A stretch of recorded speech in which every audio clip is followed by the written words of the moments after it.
The death of Osama bin Laden has brought out a lot of emotions from Americans this week, and we hit the streets of Needham to find out what Needham residents think about it.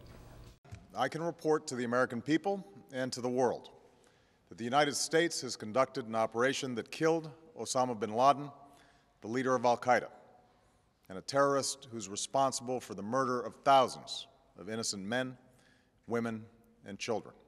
President Obama's announcement on the death of Osama bin Laden has left many Americans with a wide variety of emotions, everything from overwhelming joy to a sense of relief. In fact, news of bin Laden's death has resonated with some as a defining "where were you" moment when you found out what had happened.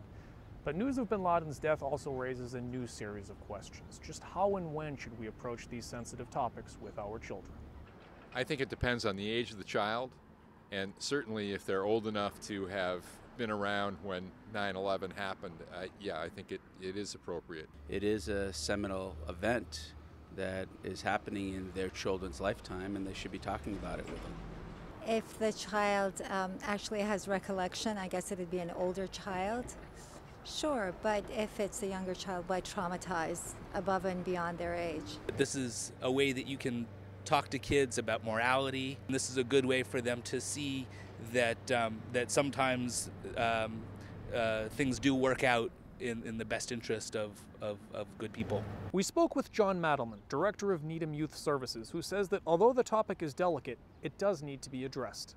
Well, it's really important to talk to your kids about it and understand it can be confusing for kids. On the one hand, as adults and parents, we're saying let's be nonviolent toward other people. On the other hand, violence was perpetrated upon this man, and we're rejoicing in that. The first thing you want to do is to ask them what they've heard, because kids, depending on their age and their stage, will have heard different things. So ask them what they heard. It's a really good place to start. We also want to be very cognizant of these violent images that have somewhat been on the internet but will be more forthcoming according to our government. We want to keep kids away from any of those violent images of death, of blood, of those sort of things. And we want to start off by saying, not only what have you heard, but letting a kid know how we feel about it. And we can start by saying, we feel confused about it. On the one hand, this was a terrorist who brought many death and destruction upon many other people. On the other hand, you know, he has been silenced, and it's confusing for us. For more information, you can visit the Needham Youth Services website. For the Needham Channel News, I'm Joe McGinty.